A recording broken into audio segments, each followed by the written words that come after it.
스펙, 제로, 정보, 제로, 그야말로 취업 준비. 제로인 취준생을 위한 취업 정보쇼 취업을 부탁해. 안녕하세요. 안녕하세요. 네, 오늘도 취업의 문을 향해 힘차게 달려볼까요?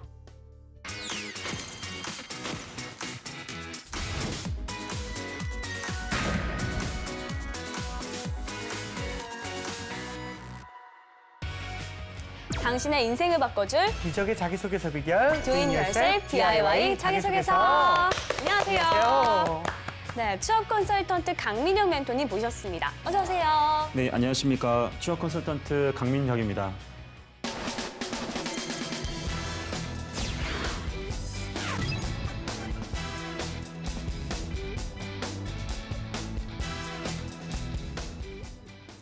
오늘 자기소개서의 주인공은 어떤 분일까요? 오늘의 주인공 너를 보여줘.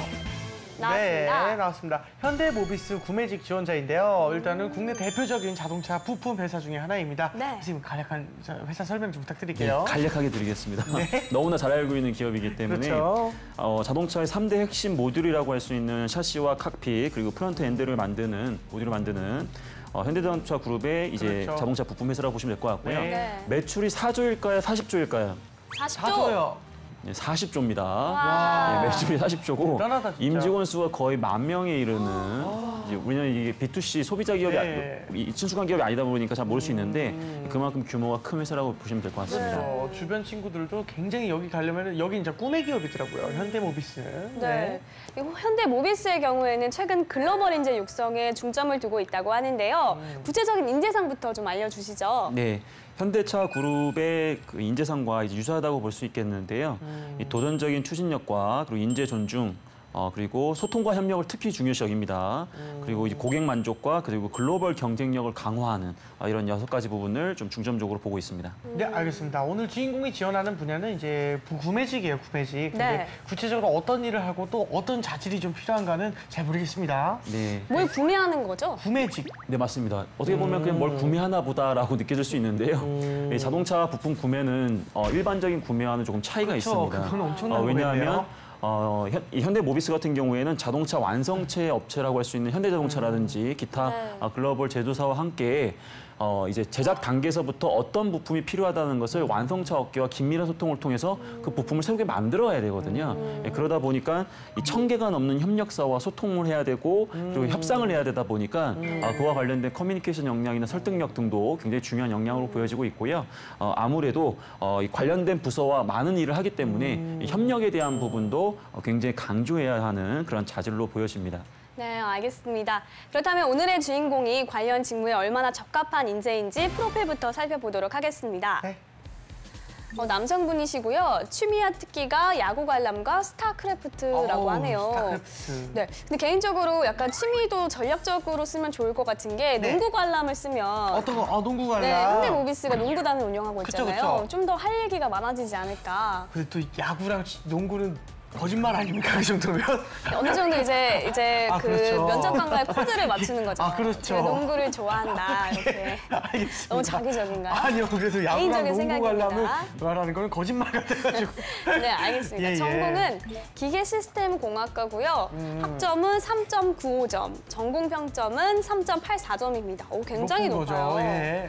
어학 점수는 토익이 780점, 토익 스피킹이 130, 레벨 6라고 합니다. 네.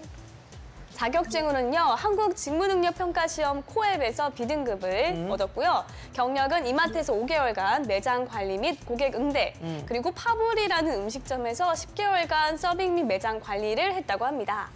이 전공이 기계 시스템 공학인데요. 이 네. 자동차 구조를 정확히 알아야 되는 이런 직업군에서는 굉장히 좋은 전공인 것 같다라는 생각이 드네요. 네, 그리고 자격증은 코앱 B등급이라고 했는데요. 이게 네. 어떤 자격증인가요? 좀 생소할 수 있는데요. 네. 우리가 보통 기업에 지원했을 때 인적성 테스트를 보지 않습니까? 네. 이 코엑 같은 경우에는 이 지원자가 그런 인적성, 즉 직업 기초 능력이 일정 정도 수준 이상을 갖추고 있다는 것을 증명하는 그런 자격증이고요. 예를 들어서 중소기업이라든지 강소기업 같은 경우에는 자발적으로 그 인적성 테스트지를 만들기가 어렵기 때문에 이러한 코엑 자격증 등을 통해서 이 친구가 이 정도 수준을 갖추고 있구나라는 부분을 좀 증명하는 그런 자격증이라고 이해하시면 될 것 같습니다. 네. 알겠습니다. 그 외에 이제 대내 활동은 눈에 띄는 게 사실 없고 아르바이트는 좀 오래 한 것으로 보입니다. 이 멘토님께서는 이 친구 보셨을 때 어떤 부분이 이제 좀 눈에 띄셨나요? 일단은 기계 시스템 공학, 기계공학 전공자인데 네. 이마트에서 5개월 동안 매장 관리 및 고객 응대를 했다. 저는 이 부분이 조금 플러스되는 부분이라고 생각이 듭니다. 왜냐하면 구매 직무는 앞부분에서 말씀드렸지만 이공계적인 지식이 분명히 있어야 되는 건 맞지만 네. 하는 일로만 보면 사실은 우리가 흔히 알고 있는 이 인문상경계 직무와 굉장히 유사한 부분이 많거든요. 근데 이 친구가 이제 말 그대로 대외 경험에서 이렇게 고객들을 좀 응대해봤다, 사람들을 많이 만나봤다 이런 부분에 있어서는 저는 조금 점수를 좀 주고 싶네요. 네, 알겠습니다. 자, 그러면 지원자가 쓴 자기소개서 보면서 지원 분야에 적합한 인재인지 확인해 보도록 하겠습니다. 네.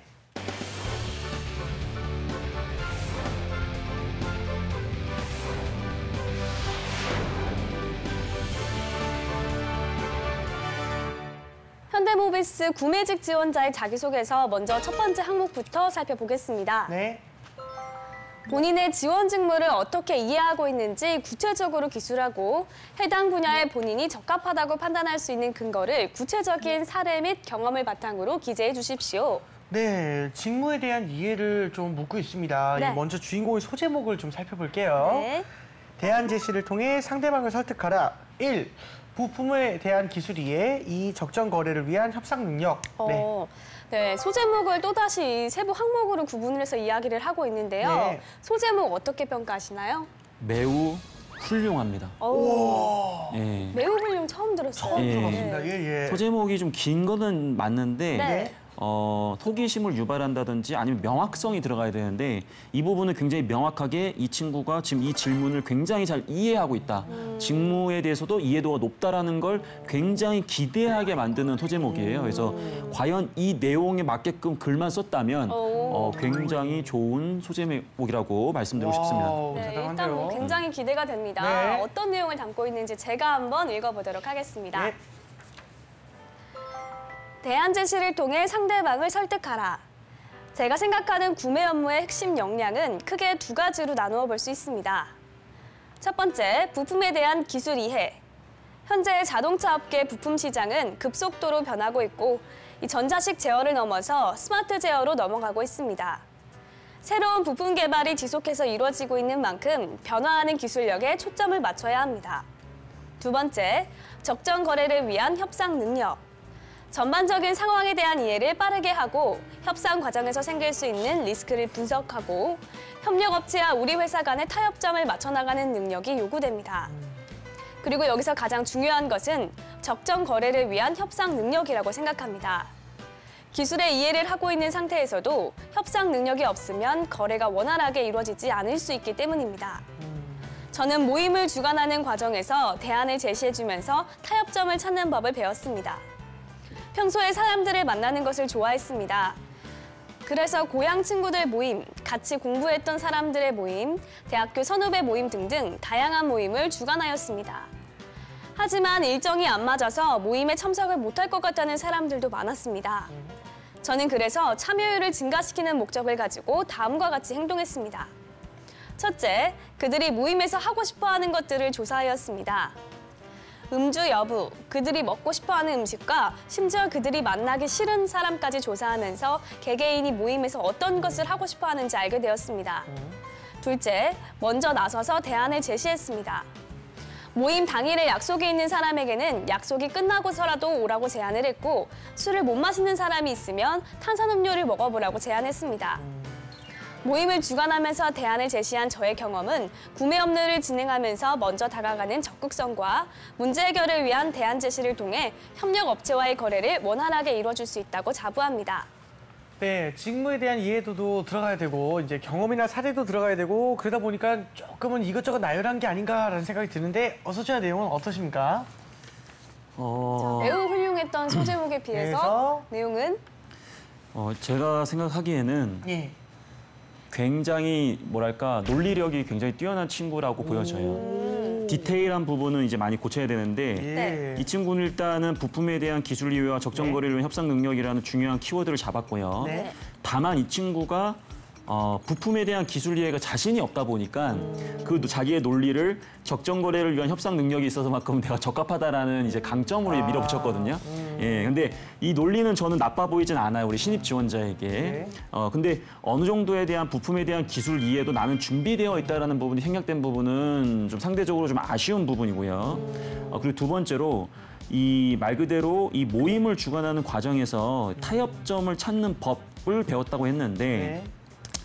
이 타협점을 찾는 법이 이제 원인을 분석하고 그리고 어떻게 대안을 제시했다. 뭐 크게 봤을 때 문제가 없는 것처럼 보이지만 본인이 왜 이 모임에서 많은 구성원들을 꼭 함께 참여시켜야 하는지 그런 목적에 대한 공유가 좀 없었다라는 점이 좀 아쉽고요.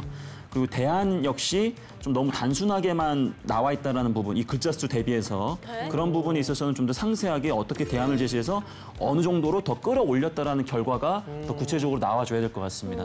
하지만 저는 이 친구의 굉장히 좀 좀 비범함? 비범함. 자기한테 굉장히 유리하게 자기소개서를 쓰는 그런 자기만의 스타일이 있어요, 지금. 네. 그런 부분은 굉장히 좀 좋은 센스라고 보여집니다. 어우, 그래서 똑똑한 저는 이 친구네요. 적정 거래를 위한 협상 능력에서 굉장히 좀 그 사례에 대해서 기대를 했거든요. 네. 근데 이 훌륭한 워드 뒤에 숨겨진 사례는 생각보다 굉장히 평범하고 예.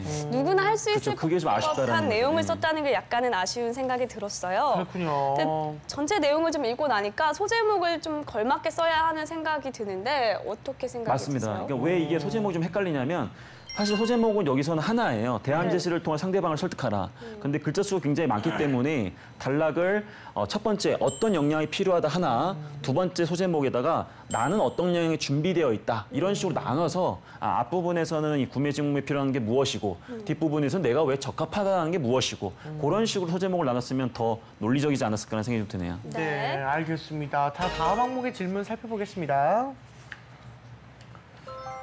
본인의 삶 중 본인의 성장에 가장 중요한 계기가 된 경험을 구체적인 근거를 통해 기술하고 이를 바탕으로 지속적인 성장 및 유지를 위해 노력하였던 경험을 구체적으로 기재해 주세요. 네. 문장을 좀 정리하지 않나라는 생각이 드는 질문인데요. 한마디로 나를 성장시킨 경험과 이후의 노력을 쓰라는 거인 것 같아요. 네. 이런 질문에 답할 때는 어떤 점에 유의해야 할까요? 네. 예, 요거를 제가 더 줄이면 네. 네 글자입니다. 뭐 어떻게 할까요? 성장 과정이에요. 성장 과정이시죠. 굉장히 이렇게 어렵게 어렵게 풀어놨거든요. 길게 풀었네요. 예, 풀어놨는데 이건 성장 과정의 한 가지 이제 패턴이라고 보면 될 것 같고요.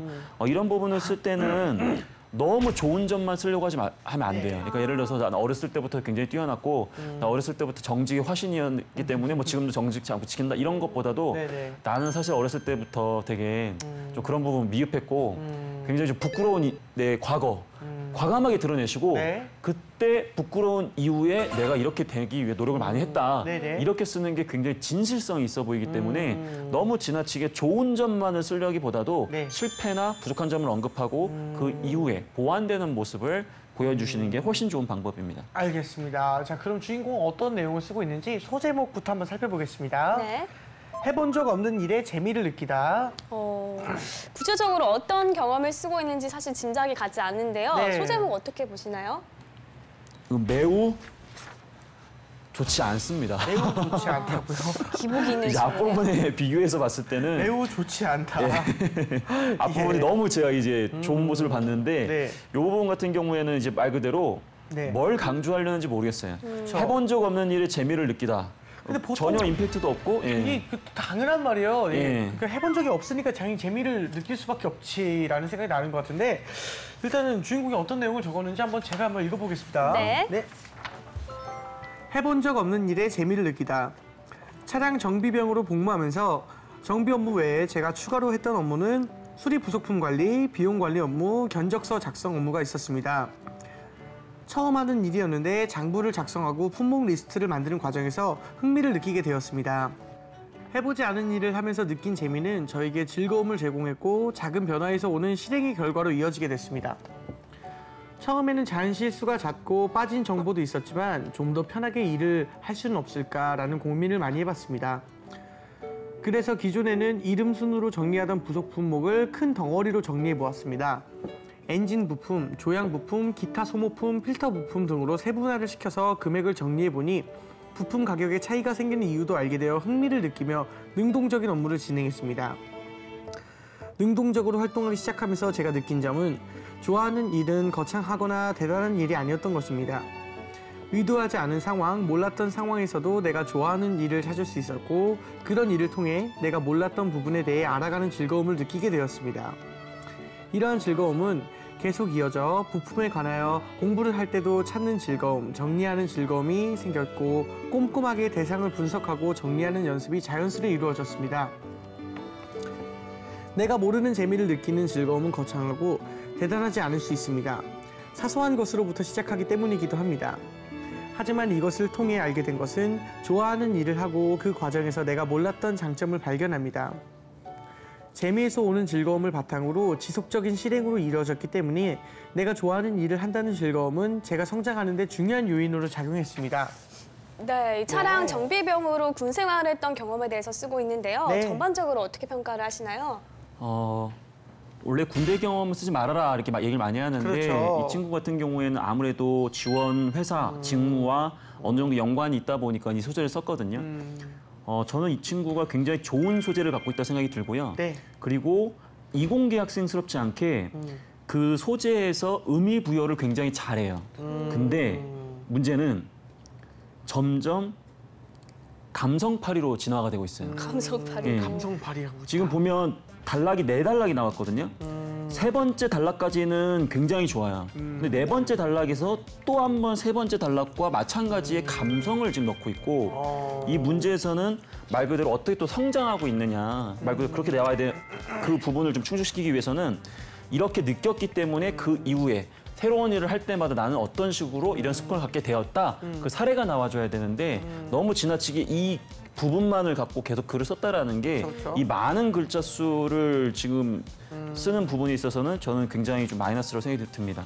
그죠. 감성에만 좀 치우쳤다 이런 말씀하셨는데 이 질문에서는 자신을 성장시킨 경험과 이제 더불어 가지고 지속적인 성장을 위해서 이제 어떤 노력했느냐 이런 것까지 물어본 건데 이제 어떤 노력을 했는지는 선생님 말씀대로 이제 잘 나타나지 않은 것 같아요. 이런 부분은 어떻게 해야 될까요? 그래서 이 친구가 이제 군대 이후에 네. 뭐 다른 분야에서도 예를 들면 이런 거예요. 이 친구가 아까 경험상 뭐 이마트나 이런 데서 이제 고객 관리 해본 적 있잖아요. 네. 그럼 그런 것도 해보지 않았지만 그 과정에서 어려움도 있었지만 이런 것들에 굉장히 즐거움이 있어서 점점 이렇게 열심히 했다. 네. 그런 식으로 이걸 글을 썼다면 굉장히 좋았을 것 같고요. 그 소제목을 차라리 내가 몰랐던 부분에 대해 알아가는 즐거움 이 키워드가 더 맞는 것 같아요. 네, 이 친구한테는. 네. 알겠습니다. 네, 현대모비스 자기소개서는 전체 3문항으로 구성이 되어 있습니다. 그중 마지막 항목은 질문만 살펴보도록 할게요. 네. 한 문장으로 본인을 간략하게 PR해 주십시오. 야, 인데요. 예. 일단은 이 한 문장이라는데 10자 이상 근데 70자 이내라고 이미 한 문장을 최고로 넘어가는 그런 예, 자기 PR할 수 있는 한 문장으로 써라 이런 게 있는데 이런 부분을 쓸 때 주의할 점은 무엇인가요? 굉장히 어려워하죠. 없죠. 예, 엄청 어려운 것 같아요. 70자 이내라는 게 굉장히 우리 지원자들에게는 압박일 수 있거든요. 네. 근데 여기서는 무엇보다 키워드를 잘 잡아줘야 돼요. 그렇죠. 그리고 센스 있게. 그리고 스토리를 넣기보다도 그 키워드에 걸맞는 성과를 명확하게 보여줘야 돼요. 네. 그래서 그 키워드를 충족한다라는 걸 보여줄 수 있어야 되는데 1번과 2번에서는 역량 그리고 이 말 그대로 직무관심 계기 등을 썼기 때문에 네. 저 같으면은 여기서는 인재상과 관련된 키워드를 잡아가지고 인재상. 그 부분에 있어서만큼은 본인이 굉장히 뛰어나다라는 것을 성과로 보여주는 게 좋을 것 같습니다. 네, 알겠습니다. 자, 지금까지 현대모비스 구매직 지원자의 자기소개서 살펴봤고요. 이번에는 저희가 나설 차례죠. 대환이와 구미의 B급 처방전. 오늘 제가 주인공에게 드리고 싶은 처방전은요. 네. 좀 감성적인 글을 쓴다고 했는데 새벽에 글을 쓰지 말라. 그 조언을 해주고 싶어요. 네. 좀 원래 새벽 2시 하면 또 2시 감성이 생겨서 좀 네네. 감성으로 치우치잖아요. 꼭 낮에 자기소개서를 썼으면 좋겠습니다. 아니, 낮에 쓴 거면 어떡해요? 낮에 쓴 거면 네. 어떡하죠? 쿨해져야 되는 거. 그런 거세요. 쿨해져야 되겠다. 네. 그럼 비슷하네요. 저는 그런 게 있었어요. 톤이 자꾸 톤 변화가 일어난다는 생각을 했었는데 맨 처음에 그 잡았던 그 본인의 그런 가치관과 어떤 톤들이 이제 점점 가면서 다른 사람이 되어가는 과정인 것 같아요. 그래가지고 한 톤을 좀 유지해 주었으면 좋겠다는 생각이 좀 들었습니다. 네, 알겠습니다. 멘토님, 저희의 처방전 어떻게 보셨나요? 네, 일단은 새벽에 쓰는 건 좋은 습관이 아니기 때문에 그 부분은 뭐 당연히 봐야 될 것 같고 네. 특히 이 지원자 같은 경우에는 그런 부분을 좀 반영했으면 좋을 것 같고요. 그리고 톤 얘기를 하셨는데 네. 제가 제대로 이해한 게 맞다면 네네. 우리 지원자 같은 경우에는 글을 쓰는 문장이 네. 조금 뭐랄까 좀 쉽게 쓰는 습관이 확실히 있어요. 근데 너무 뭐랄까 좀 서면체가 아니라 구어체로 가는 경향이 어느 정도 있는데 아마 그런 부분을 이야기한 거라면 네네. 저는 굉장히 좀 고려를 하고 네. 좀 일관된 그 글쓰기 방법을 선택하는 게 네. 굉장히 중요할 것 같습니다. 아, 알겠습니다. 꿈보다 해몽이라는 느낌이 약간 드는데. 네.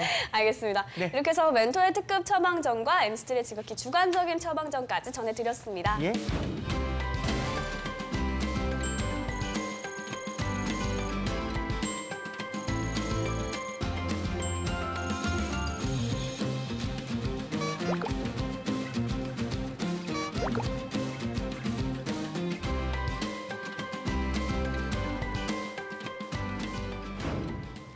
네, 이번에는 주인공의 자기소개서를 바탕으로 모의 면접을 진행해 보도록 하겠습니다. 먼저 첫 번째 질문 해주세요. 네, 우리 지원자가 생소한 분야지만 네. 최근에 관심을 갖게 된 그리고 즐거움을 느끼게 된 그런 분야가 있다면 어떤 게 있을까요? 저는 생소한 분야였지만 관심을 갖게 된 거는 스타크래프트 그건 특기 아니었나요? 를 만든 블리자드 회사라는 곳에 네. 관심을 갖게 되었습니다. 네. 스타크래프트라는 게임을 좋아하게 되면서 블리자드라는 회사를 알게 되었는데 게임을 좋아하면서 회사를 좋아하게 된 이유가 무엇이냐면은 단순히 게임을 좋아한다기보다는 그 회사의 그런 어떤 이념을 담고 싶다는 생각에 그 회사 사원이나 아니면 교훈 아니면 또는 회사의 그런 창립 이념 같은 걸 알고 싶어서 블리자드 회사에 좀 들어가 봤습니다. 근데 여러 가지 게임이 있다는 걸 알았고 그 게임들을 해보면서 많이 배웠습니다. 얘기하면서 아차 싶지 않았어요? 예, 잘못된 것 같습니다. 좋아하는 회사 뭐 그렇게 선택할 수는 있는데요. 예. 질문을 좀 더 구체적으로 드리면 네, 본인이 어떤 행위를 하게 되는 네, 네. 낯선 분야였지만 본인이 잘 못하거나 미숙한 분야거나 처음 해보는 네. 그러한 어떠한 행위인데 아. 우리 지원자가 그 분야에 관심 혹은 즐거움을 느끼게 된 분야가 어떤 게 있냐는 거죠. 다시 한번 해봐도 될까요? 예. 네네, 다시 한번 해보겠습니다. 저는 최근에 그림을 그렸었습니다. 네. 그림은 한 번도 그려본 적이 없었는데 네. 그림 왜 그리게 되냐면 정신 상담을 한 번 받으면서 그 개인 심리 상담, 네. 심리 상담을 받으면 이제 그림을 그려봤는데 심리 상담 때문에 그림을 그리게 되었지만 그림을 그리는 것 자체가 제 안에 있는 무엇인가를 꺼내놓는 거라는 생각이 들었고 그 그림을 그려내면서 이 그림 그린 게 참 즐거웠었습니다. 그래서 그림을 많이 그리면서 이런저런 취미를 좀 더 다시 갖게 되었던 경험이 있습니다. 네, 좋습니다. 가장 지금 중요한 거는 네. 그 확고함이거든요. 예. 점점 목소리가 좀 작아지고 있잖아요. 네, 그렇죠. 거기서부터 이미 사실은 면접관에게 그렇죠. 신뢰를 잃었다는 게 가장 큰 문제점이고요. 컨텐츠를 논하기 전에. 그리고 컨텐츠적인 측면으로 봤을 때는 그림을 그린다라는 건 충분히 이야기할 수 있는 분야인데 네네네. 여기서의 중요한 것은 그림을 그리면서 어떤 즐거움을 찾았고 그런 부분을 더 잘하기 위해서 본인이 어느 정도 매니아 정도 수준으로서 계속 적극적으로 자기 개발을 하고 있다는 부분을 좀 더 강조했으면 좋았을 것 같습니다. 그렇죠. 네, 알겠습니다. 자, 두 번째 질문 해주세요. 네, 우리 지원자 취미가 야구 관람인데 네. 우리 지원자가 가장 좋아하는 그런 야구단, 야구팀이 있다면 어디가 있을까요? 저는 하나를 좋아합니다. 사실 현재 순위도 9위고 매 시즌 성적이 좋은 편은 아니었지만 이 가끔씩 기적적인 승리를 보여주면서 이 말이 하나라고 불릴 만큼 중독성이 있는 팀인 것 같습니다. 매 시즌 성적이 좋지 않지만 가끔씩 기적적인 승리를 통해서 보는 사람으로 하여금 좀 희망의 아이콘? 그런 느낌이 좀 듭니다. 방금 본인이 매 시즌 성적이 좋지 않다고 했는데 어떤 희망이 있다라는 거죠? 그러니까 순위가 매 시즌 상위권을 치고 올라간 적이 거의 없지만 가끔씩 압도적인 승리를 한번 할 때가 있고 네. 그 1위의 팀도 이겨버리는 그런 기적적인 역전승 이런 것들을 좀 보여주기 때문에 꼴찌 팀도 할 수 있다, 희망이 있다. 그걸 보면서 좀 느끼는 것 같습니다. 네. 혹시 하실 얘기 있나요? 아니요, 저는 야구에 얕아도 모르기 때문에. 알겠습니다. 네. 아마도 이제 절망적인 상황에서도 어떠한 긍정적인 면, 그런 희망적인 면을 보고 이제 한화라는 이제 야구단을 좋아한다라고 얘기했는데요.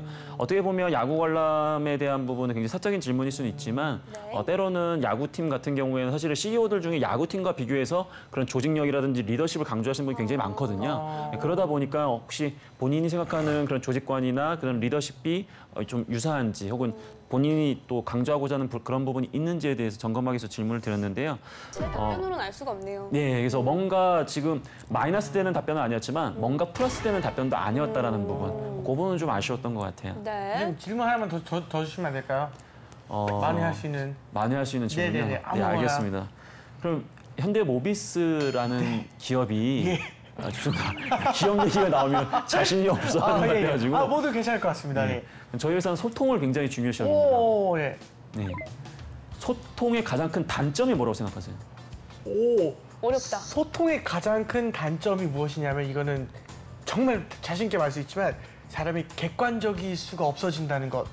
그러니까 소통을 많이 하게 될수록 감정이 쌓이게 됩니다. 그러다 보니까 이 사람의 팩트만 봐야 되는 것들이 내가 이 사람과 친하다는 이유로 좀 더 팩트로 봐야 되는 관점들이 막 이렇게 좀 감정이 쌓이다 보니 이게 좋게 보고 막 그런 것들이 있으면서 서로 이제 일을 할 때 이제 정확하게 해야 되는 것들이 이제 자꾸만 감정적으로 이제 변하면서 이제 물러지게 되는 좀 이제 무슨 단어가 있지? 그 덜렁거리게 되는 그런 효과가 좀 생기는 것 같아가지고 소통이 많아서 친해지는 건 좋은데 그거에 대한 아웃풋까지 굉장히 그 수치적이냐라고 물었을 때 그 수치랑 소통은 비례하지 않을 수 있다라고 생각을 합니다. 아마 이제 소통을 할 때 주의해야 네네. 될 점, 네. 혹은 명확한 소통을 할 때 우리가 배제해야 되는 게 무엇이냐라고 했을 때 좀 더 어울리는 답변이었던 것 같아요. 그만큼 이 질문이 굉장히 어려운 건데 그럼 소통의 단점이 있다고 해서 그럼 우리가 소통을 안 하느냐 그건 아니잖아요. 그쵸. 그럼 명확하게 우리 지원자가 얼마나 이 소통에 능숙한지를 판단하기 위해서는 소통을 잘하는 것도 있지만 소통의 이런 단점이나 부정적인 측면도 이해하면서 그럼에도 불구하고 소통을 지향하고 있다는 모습을 강조했다면 더 좋았을 거라 생각이 듭니다. 알겠습니다, 선생님. 저희도 이제 소통을 많이 하시죠. 예, 소통해야 될 것 같습니다. 알겠습니다. 예. 자, 이렇게 해서 모의 면접까지 진행을 해봤습니다. 네. 다음으로 지원자의 궁금증을 알아보겠습니다. 대외 활동 경험이 없는데 자기소개서를 작성할 때 학과 생활 위주의 경험이 도움이 될지 궁금합니다. 예, 오늘 주인공의 경우에는 이제 프로필에 대내외 활동 내용이 전혀 없었습니다. 그래서 이제 더 고민인 것 같은데 어떻게 생각하시나요? 이가 없으면 뭐 잇몸으로라도 때울 수밖에 없고요. 맞아요. 우리 이공계 학생들이 항상 이 고민이 있어요. 왜냐하면 인문상경계 학생들처럼 많은 경험을 할수 못하기 때문에 학과 생활도 충분히 가능하고요. 다만 가급적이면 그 비율을 본인이 대외 경험이 있다면 그런 부분을 적절하게 섞는 게 좋고요. 학과 생활도 너무 지나치게 혼자서 공부한 것보다도 학과 관련된 프로젝트를 진행했던 그러한 경험을 녹여내시는 게 좋을 것 같습니다. 네, 그렇군요. 알겠습니다. 마지막으로 이제 구매직 지원자를 위해서 조언 한마디 해주시면 뭐가 있을까요? 네. 우리 지원자가 아까 얘기한 것처럼 기술적인 이해와 협상력을 강조했는데 전 그 두 가지를 다 충족시키는 게 굉장히 어렵지만 그러한 부분을 충족하기 위해서 노력하는 게 우리 구매직 지원자에게 굉장히 좀 필요한 부분이라고 보여지고요. 그리고 구매직 같은 경우에 사실은 굉장히 직무예요. 엄청나게 힘이 있습니다. 엄청난 힘이 있는 직무고 굉장히 많은 지원자들이 되게 선망하는 그런 직무인데 우리 지원자들이 또 그와 반면에 구매직 같은 경우에 아까도 얘기했지만 소통의 채널이 굉장히 많다 보니까 그런 인간관계에 있어서의 스트레스도 굉장히 많습니다. 그래서 그러한 부분도 감수하면서 좀 더 이해하고 지원을 해주시면 좋을 것 같아요. 네, 알겠습니다. 자, 오늘은 현대모비스 구매직 지원자의 자기소개서 살펴봤습니다. 탄탄한 자기소개서로 취업의 꿈을 이루길 바라면서 DIY 자기소개서 오늘 순서는 여기서 마치겠습니다. 감사합니다. 감사합니다.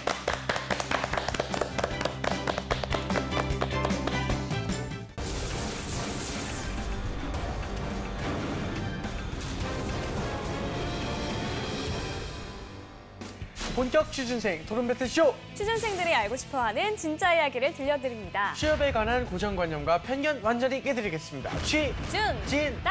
야! 네, 오늘 취준진담 함께해 주실 강민혁 대표, 정철상 교수님 모셨습니다. 어서 오세요. 네, 안녕하십니까. 안녕하세요. 네, 그리고 서울대 토론 동아리 다담회 학생들 모셨습니다. 대표 지성인 최한 학생과 뉴페이스가 왔어요. 네. 정성백 학생입니다. 반갑습니다. 어서 오세요. 안녕하세요. 굉장히 잘생겼습니다. 네, 간단하게 자기소개 한번 해주세요. 네. 네, 저는 토론 동아리를 오래 했었고요. 네. 그래서 이번에 좋은 기회가 생겨서 여기 네네. 함께 나오게 된 정성백이라고 합니다. 깔끔하네요. 재한 씨 요새 날이 너무 후텁지근한 게 여름이 왔습니다. 맞습니다. 그리고 여름 방학도 함께 찾아오고 있습니다. 맞습니다. 우리 학생들 방학 맞이로 다들 분주할 것 같은데 하은 학생은 이번 여름방학 뭘 더 준비할 계획인가요? 네, 저는 컴퓨터 활용 능력이 없어서 야, 컴퓨터까지. 컴활 자격증 한번 따볼까 생각하고 있습니다. 완벽하지 역시 않습니까? 완벽한 네네. 모범생입니다. 어떤 학생이 져가지고 떠났거든요. 예. 공부. 대단합니다. 예. 네, 그리고 이번 주에 처음 나온 정성백 학생. 네. 우리 어떤 캐릭터인지 확인을 좀 해봐야겠어요. 그러게요. 맞습니다. 네, 하은 학생이랑 좀 같은 그래요. 동아리라고 들었거든요. 비슷할까? 캐릭터 학생은 확인부터. 네, 이번 여름방학에 어떻게 할 계획이에요? 저는 사실은 아직까지 영어 점수가 좀 낮은 편이라서 네네네. 일단은 그거부터 올리는데 집중해야 되게- 될 것 같아요. 제 생각에는 외모 봤을 때 슈퍼스타 K 나가. 제가 보니까 캐릭터 잘생기고 중첩이네요. 멈췄어요. 잘생긴 캐릭터 겹쳤다는 아니, 뜻입니까? 모범생이에요. 모범생. 네, 네. 이 취업 시장의 문이 갈수록 좁아지면서 많은 취준생들이 필수 스펙을 쌓는데 열중을 하고 있습니다. 네. 최근에 중국어가 높은 인기를 끌면서 주요 스펙 중 하나로 자리 잡고 있다고 하는데요. 그렇죠. 네. 네, 맞습니다. 이제 중국이 경제 대국으로 떠오르고 있고 특히 최근에 유통이나 그리고 소비재 시장에서 중국인 고객을 대상으로 영업 활동을 하는 게 굉장히 많아지고 있기 때문에 주요 기업에서 이제 토익이나 이 토플처럼 중국어 이 역량을 우대하다 보니까 우리 취업 준비생들이 이러한 역량도 쌓으려고 많이 노력을 하고 있는 것 같습니다. 그쵸, 맞습니다. 근데 그 중국어는 진짜 너무 어려운 것 같아요. 그 중국어 한자 개수도 진짜 너무 많거니와 제일 중요한 건 성조로 하지 않습니까? 네네. 이게 그냥 배워서 되는 게 아닌 것 같아서 어려워요. 너무 어려운 것 같은데 스페인어 자격증을 이제 1학년 때 딴 우리 한 학생 중국어도 좀 잘하나요? 아니 저 중국어는 중국어는 못해요? 못하고요. 네, 오. 한문 수업을 들어봤는데 네네. 저도 한자 외우는 게 너무 어렵더라고요. 그렇죠. 그래서 중국어는 포기했습니다. 아, 일을 잘한다네 좀. 우리 성백 네네. 학생은요? 저는 아예 경험이 없습니다. 아, 네. 그렇군요. 다른 혹시 언어 스페인어 하는데? 아니요, 전혀 없습니다. 저는 한국어만. 영어 잘할 한국어. 것 같은데. 어떤 거요? 영어. 저 영어 점수가 낮습니다. 맞아요? 친구가 맞나 근데? 저는 외국에 있으면 저보고 중국인 줄 알고 다들 그렇죠. 뛰어와서 니하마 이러는데 니하마. 제가 하마 아니라고 이렇게. 네네네. 알겠습니다. 중국어도 영어처럼 네. 취업 스펙이 필수 요소가 되어가고 있는 것 같은데요. 핫 키워드를 통해서 중국어에 대해서 좀 더 자세히 알아보도록 해볼까요? 네. 자, 첫 번째 키워드 공개해주세요. 얍. 네, 취업과 중국어 네. 첫 번째 키워드 과연 무엇일까요? 차이메리카. 이게 무슨 뜻일까요? 뭘까요? 아메리카랑 차이나랑 섞은 건가? 아니면은 뭐 약간 아메리카노 같은 건가요? 글쎄요, 아, 뭘까요? 중국으로 떠난 신혼여행 이런 거 아닐까요?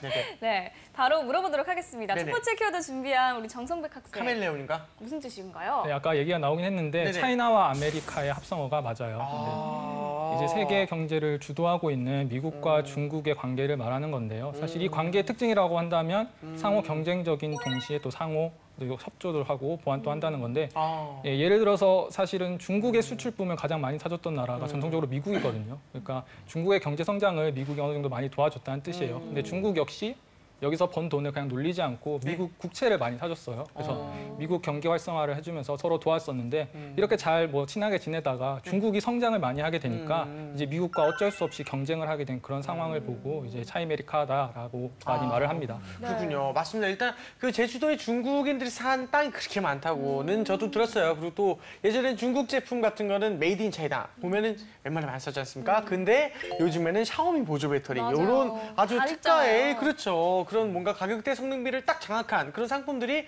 중국에서 나오다 보니까 네, 많은 사람들이 중국 제품을 조금 좋아하지 않나 싶습니다. 네. 저는 노트북 중국 브랜드 거를 쓰는데요. 네. 아무래도 브랜드 모토가 고성능 저비용이다 보니까 대학생들이 정말 많이 쓰거든요. 그렇죠. 이 중국의 LTE 경제 성장 덕분에 네네. 메이드 인 차이나에 대한 인식도 크게 바뀌고 있는 것 같습니다. 이런 변화에 맞춰서 이제는 중국을 알아야 하고 중국의 언어도 배워야 되는 게 아닌가 싶네요. 자, 계속해서 두 번째 키워드 확인해 보도록 하겠습니다. 네. 공개해 주세요. 자, 두 번째 키워드. 취업과 중국어. 과연? 과연 언어 소양 교육. 어허. 언어 소양 교육과 중국어 무슨 관련이 있을까요? 그냥 언어 교육도 아니고 언어 소양 교육이네요. 언어와 뭘까요? 관련한 국가, 해당 국가에 대한 소양, 인문 교육. 그렇죠. 문화까지 배워가야 된다 네. 뭐 이런 건가? 두 번째 키워드 준비한 하은 학생, 무슨 뜻인가요? 네, 요즘엔 이제 중국어를 공부하지 않으면 대학 네. 졸업도 못 한다고 해요. 그래서 한 대학교에서 G2 언어 소양 교육이라고 해서 그래요? 이 중국어 관련 프로그램을 이수하고 그리고 어느 정도 자격증을 따야 졸업을 할 수 있다라고 해서 만약에 따지 못하면 졸업이 유예되고 그래서 이제는 영어랑 중국어를 다 배워야 되는 거죠. 네네네. 그래서 예전에는 보통 영어 시험을 보통 이렇게 졸업 조건으로 걸었는데 네네. 이제 이게 중국어로 바뀌는 걸 보면서 좀 트렌드의 변화를 볼 수 있지 않나 싶습니다. 네, 그래요? 그래서 요새 대학생들이 HSK라는 시험을 굉장히 또 많이 친다고 합니다. 굉장히. 네, 맞습니다. 이 HSK는 이제 한유 쉐이핑 가오시라는 이제 중국어 수평 예사롭잖아요. 혹시 중국어과 예, 제가 중문과 출신이다 보니까 저도 과거에 이제 친구들하고 술 먹을 돈으로 이 HSK 시험을 굉장히 많이 봤습니다. 네네. 그런데 이제 아무래도 이 시험 같은 경우에 중국 정부에서 유일하게 인정하는 네네. 이제 인증 시험이기 때문에 네. 보통 이제 기초 입문자들 같은 경우에 가장 낮은 등급인 1등 1급 그리고 가장 낮은 급. 가장 고급인 경우가 6급인데 그럼 우리 대표님께서는 몇 급까지?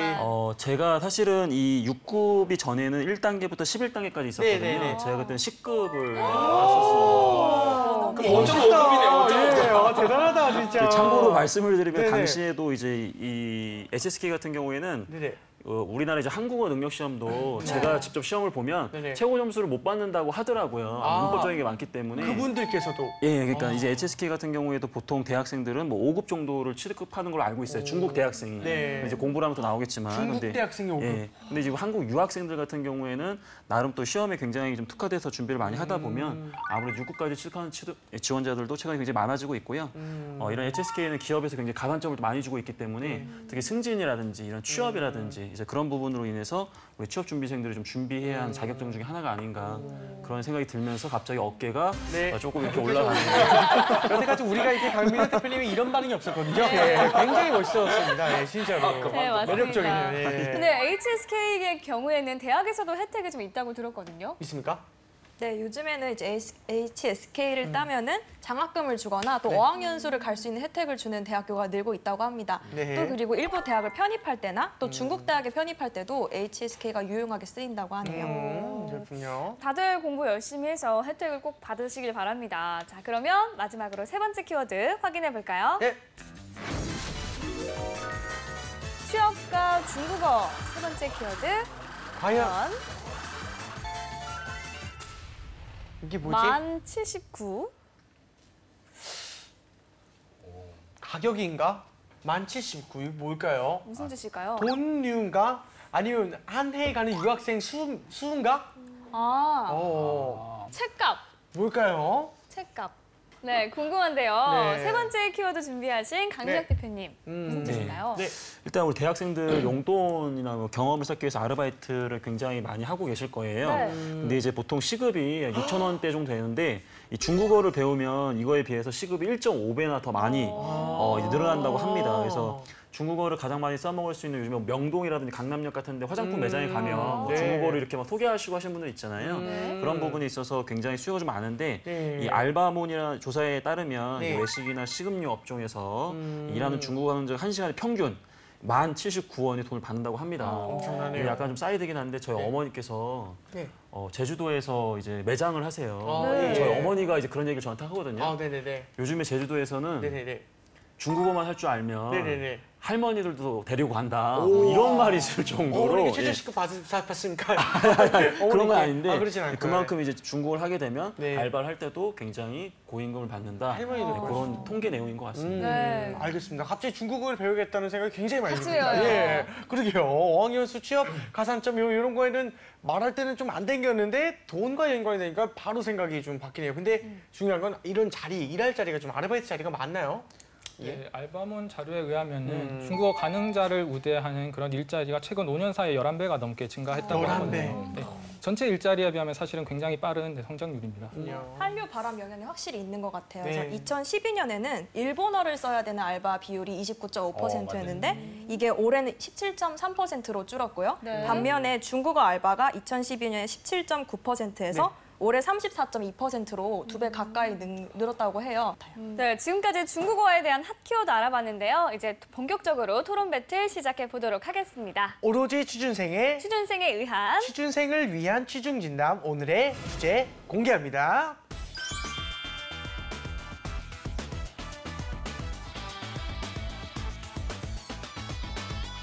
네, 오늘의 취준 진담 주제는요. 여름방학 외국어 공부, 영어 대 중국어입니다. 네, 먼저 취준진담 제작진 앞으로 사연이 도착했는데 한번 읽어볼게요. 네. 저는 고학년 취준생입니다. 1, 2학년 때 놀다가 이제 와서 취업 준비를 하려고 하는데요. 이미 친구들은 스펙으로 탑을 쌓고 있더군요. 큰 결심이 필요한 시점이었습니다. 재한아, 你好, 넌 심리헌高兴. 돌았니? 아침부터 무슨 말이야? 아, 나 요즘 중국어 배우잖아. 중국어를 왜 대륙으로 진출할 거야, 뭐야? 야, 요즘 서류에 중국어 어학시험 하나 없으면 아예 안 뽑아줘. 아유, 야, 토익 점수만 엉망인 건 뽑아주겠냐? 너 토익 몇 점이야? 너 신발 사이즈도 안 나오잖아. 야! 왜? 신발 사진 나와. 야, 그러면서 무슨 중국어야, 중국어. 토익부터 해. 일단은 서류에도 기본이 있어야 될 거 아니야? 아니, 어차피 영어는 해봤자 너무 잘하는 애들이 많아서 이미 소용이 없어. 중국어를 특출나게 잘해서 난 그걸로 살아남을 거야. 할 수 있다 해. 아니, 알 수 없어, 해. 특출나게 까인 너의 서류가 보인다. 어떡하냐? HSK 6급 받아서 나 바로 통과할 거야. 이거 왜 이러셔? 중국인도 못 딴다는 HS 6급을 너가 무슨 수로 딸래? 그냥 기본부터 충실해서 열심히 하도록 해. 기본을 해야 될 거 아니야? 아니, 기본 중에 기본이지만 너무 잘하는 사람이 많아서 특출할 수 없는 영어냐. 또 배우긴 어렵지만 배우기만 하면 튀는 스펙이 될 수 있는 중국어냐. 취업을 위해서 저는 무엇을 배워야 할까요? 야, 정말 어렵습니다, 이거는. 네. 그렇죠. 요즘 영어는 정말 취업에 있어서 기본이죠. 영어 점수가 없이는 서류 전형에 지원하는 것조차 거의 불가능한데요. 맞습니다. 그리고 요즘 취준생들은 토익 점수는 다들 기본적으로 갖고 있고 뭐 진짜 이런 말 쓰면 되지만 상향 평준화 정말 다 기본적으로 높아요. 네. 예, 거기서 잘해봤자 뭐 기본인 것 같은 느낌. 그래서 워낙 다들 잘하니까 좀 경쟁력이 없지 않나 네. 싶은데요. 네, 그렇다 보니까 영어 점수 외에 자신을 네. 어필할 수 있는 제2외국어를 배우려는 대학생들이 많은 것 같아요. 기본이 먼저인지 아니면 특별함이 먼저인지 오늘 토론 기대가 되는데요. 네. 본격적으로 토론 시작해 보도록 하겠습니다. 먼저 영어팀 1분 발언 시작해 주시죠. 네, 영어팀 1분 발언 시작하도록 하겠습니다. 먼저 방학 동안 영어 공부를 해야 되는 이유에 대해서 좀 말씀을 드릴게요. 먼저 취업 시장에서 영어가 차지하는 비율이 아직까지도 매우 크기 때문입니다. 알려진 대로 저 영어 같은 경우에는 서류 경영 결과를 결정짓는 굉장히 중요한 역할을 하고 있는데요. 좀 더 정확히 말하자면 합격을 담보한다기보다는 탈락을 결정짓는 그런 역할을 하고 있죠. 특히 공기업 같은 경우에는 학력이나 학벌 차별을 없앤 경우가 굉장히 많기 때문에 더욱 큰 힘을 발휘하고 있습니다. 네, 다음으로는 기초가 마련되지 않은 상태에서 배우는 중국어는 난이도가 굉장히 높기 때문입니다. 그래서 짧은 시간 안에 결과를 거두기가 굉장히 어렵고 이는 효율적인 시간 관리가 중요한 취준생에게 굉장히 부적합하다고 할 수 있겠습니다. 그렇군요. 네, 잘 들었습니다. 이번에는 중국어팀 1분 발언 시작해 주시죠. 네, 중국어팀 1분 발언 시작하겠습니다.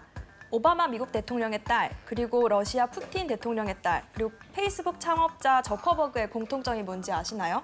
바로 모두 중국어 공부에 열심히 하고 있다는 사실인데요. 중국이 새로운 강대국으로 급부상하면서 중국 시장의 영향력이 커진 만큼 기업의 수요에 맞춰서 취준생들이 중국어 공부를 하는 것이 더 효과적이라고 생각을 합니다. 실제로 여러 대기업 그리고 공기업에서 중국어를 자격증을 갖고 있을 때 가산점을 부여하고 있습니다. 또 영어는 상향 평준화됐기 때문에 변별력을 잃었습니다. 중국어를 무기로 다른 경쟁자들과 차별화되는 실력을 갖추는 것이 필요합니다. 취업에 있어서 이제 중국어는 필수라고 할 수 있습니다. 네, 잘 들었습니다. 취준생들에게 여름방학은 정말 참 중요한데요. 오늘 네 분의 이야기를 듣고 알찬 방학을 보내는데 도움이 되셨으면 좋겠습니다. 네.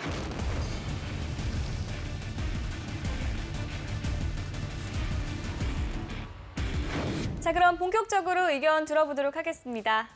먼저 정성백 학생부터 의견 발표해 주시죠. 네, 저는 사실 이런 문제를 다루기 앞서서 가장 먼저 얘기해야 되는 부분이 과연 단기간에 공부를 해서 가산점을 받을 수 있을 만큼의 영어 점수가 과연 획득 가능하느냐 이 문제를 사실 먼저 중요하다고 생각을 해요. 저는 사실 중국어 배우는 것 자체는 굉장히 긍정적으로 생각을 하거든요. 가치가 있는 일이고 도움이 많이 될 거라고 생각을 하는데 중요한 건 취준생 입장에서 이거를 빨리 획득할 수 있느냐를 좀 알아보고 싶어요.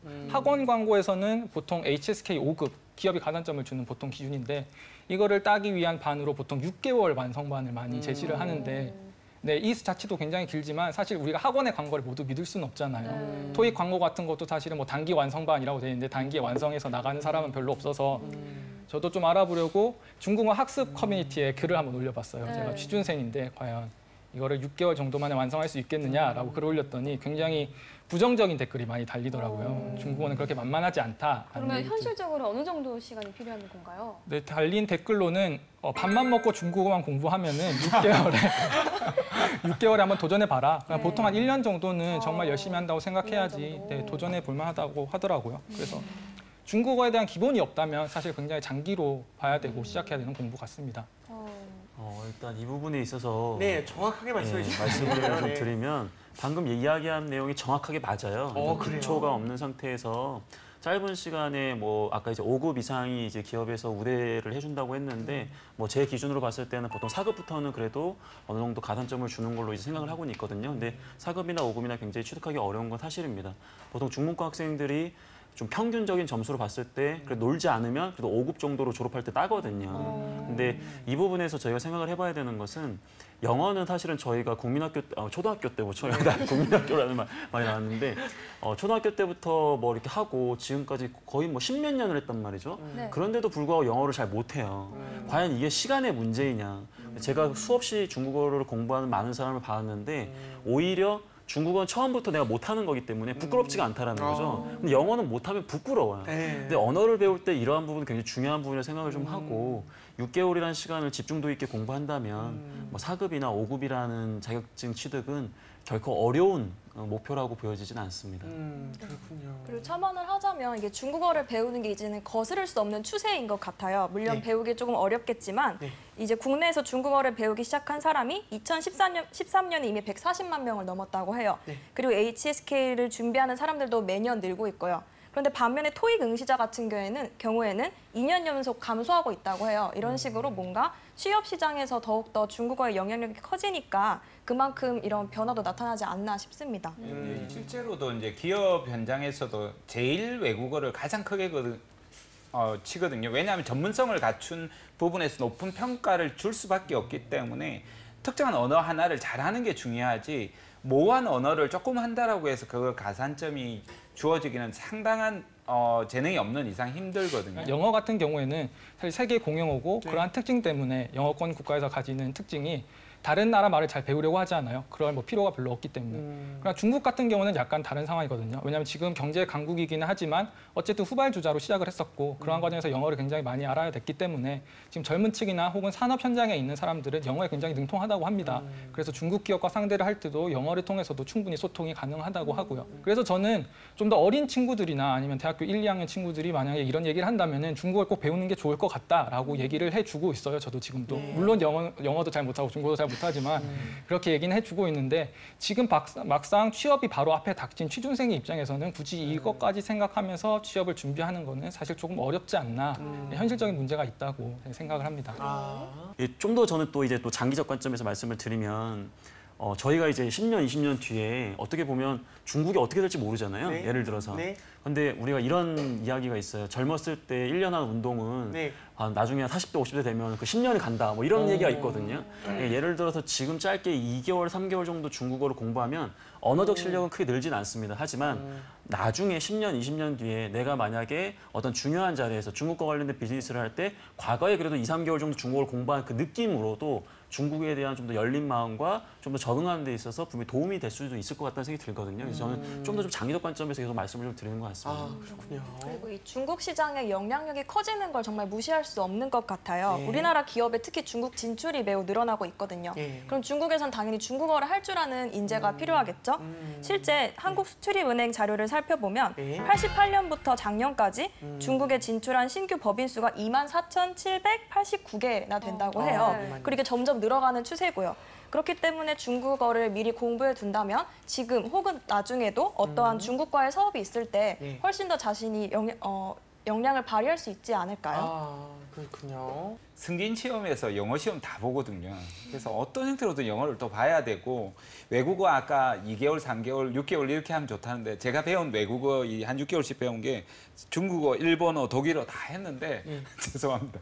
이게 짧게 해도 네. 안 되더라고요. 다 결국은 이제 6개월에서 못 넘어가게 되고 시간은 시간 되게 어렵고 아쉽고 몇 단어밖에 못 알게 되고 이렇게 해서 문화를 이해한다라는 것은 엄두가 안 나더라고요. 개인적으로 솔직하게 말씀드리면. 네, 이제 방금 이야기하신 부분 중에서 그 승진을 할 때 영어 시험을 이제 우선적으로 본다라는 거는 뭐 저도 당연히 이제 뭐 이견이 없는데요. 저희 형이 이제 삼성 이제 땡땡땡 계열사에 다니고 있어요. 네네. 이제 근데 이제 간부 승진을 위해서 외국 공부를 했는데 영어를 안 하고 중국어를 선택했어요. 근데 저희 형은 사실은 일본에서 굉장히 일을 많이 했기 때문에 일본이 굉장히 유창하거든요. 근데 일본어는 인정이 안 되는데 네. 그 중국어는 인정이 되기 때문에 승진을 위해서 또 중국어를 공부를 했거든요. 그래서 이 부분을 좀 말씀을 좀 드리고요. 선택 가능하군요. 예, 예. 그리고 이제 그 중국어에 대한 부분을 얘기하면서 이런 것 같아요. 저희가 만약에 화장품이나 이제 뭐 유통업계 진출을 고민하는 학생들이 있다면 실질적으로 서양 사람들 대상으로 비즈니스를 하기보다도 이런 중화권 관련된 사람들 대상으로 일을 할 경우도 많거든요. 그럼 예를 들어서 네. 언어는 기본적인 자격만 충족이 되고 네. 그럼 추가적으로 영어를 더 잘하기보다도 이런 중국어에서 일상 정도의 회화와 네. 어느 정도 나중에 좀 더 공부를 하게 되면 빠르게 성장할 수 있는 잠재력을 보여줄 정도의 중국어 수준을 보여준다면 네. 오히려 그런 업종이나 그런 직무에서는 더욱더 환영을 받을 수도 있다는 생각을 좀 갖고 있습니다.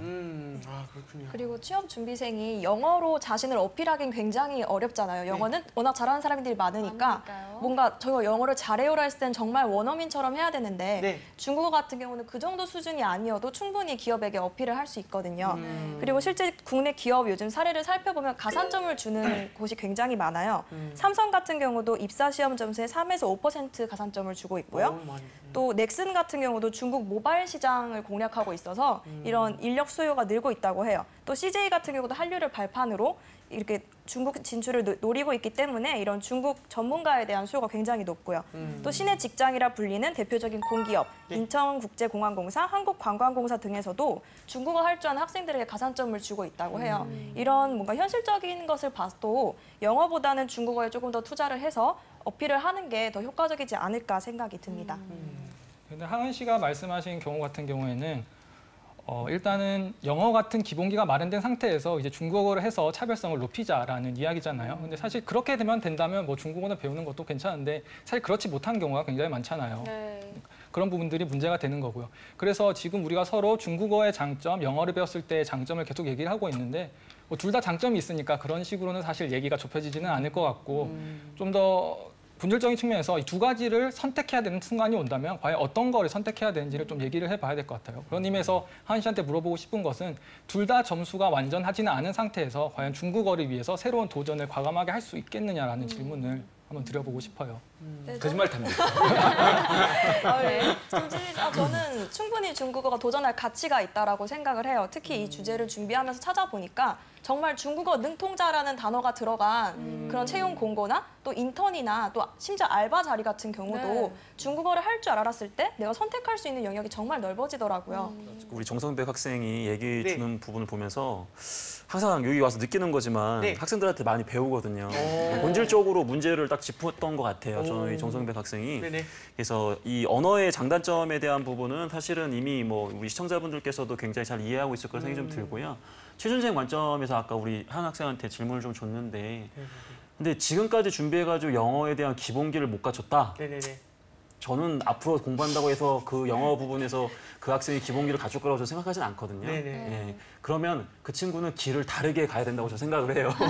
예, 그런 관점에서 네. 오히려 중국어가 그 친구한테 굉장히 맞을 수도 있거든요. 네네. 예, 그러한 시도도 네. 어떻게 보면 젊은 우리 취준생들이라면 한번 좀 도전해봐야 되지 않을까 그런 생각도 좀 드네요. 네, 두 팀의 이야기 잘 들었습니다. 그럼 지금부터는 토론으로 절대 알아낼 수 없는 진실을 들어보는 시간 갖도록 하겠습니다. 네. 그동안 인사 담당자들이 취준생들에게 절대 알려주지 않았던 비밀을 낱낱이 파헤쳐 보겠습니다. 네.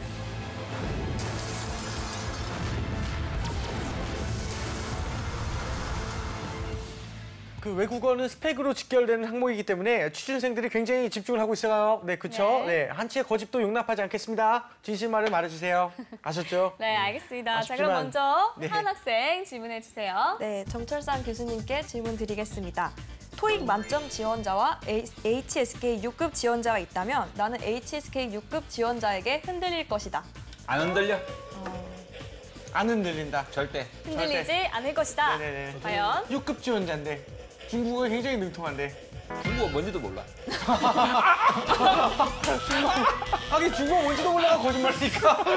아, 마지막에 아시지 않습니까? 예, 마지막에 제가 너무 마지막 갔네요. 거짓말이. 절대라는 말하고 뭔지도 몰라 이렇게 하는 바람에 그렇죠. 아, 너무 흔들리지 않다가 네. 마지막에 이게 말을 오래 하면 안 되는구나. 아, 그렇군요. 그래도 한번 보니까 말이 네. 오래 하면 안 되는 것 같아요. 저는 사실은 중국어는 중국어 전문가에게, 영어는 영어 전문가에게 뭐든지 가야죠. 이비인후과 가야 되는데 네네. 내과 갈 수는 없지 않습니까? 그렇군요. 네, 이번에는 송백 학생 다시 한번 질문해 볼까요? 네.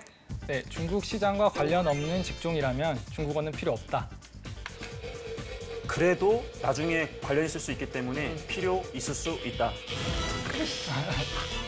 전혀 울리지가 않아요. 이제 제 스스로 네. 초월한 것 같아요. 이 정도 느낌 정도는. 운전지를 바꿔드릴게요. 네.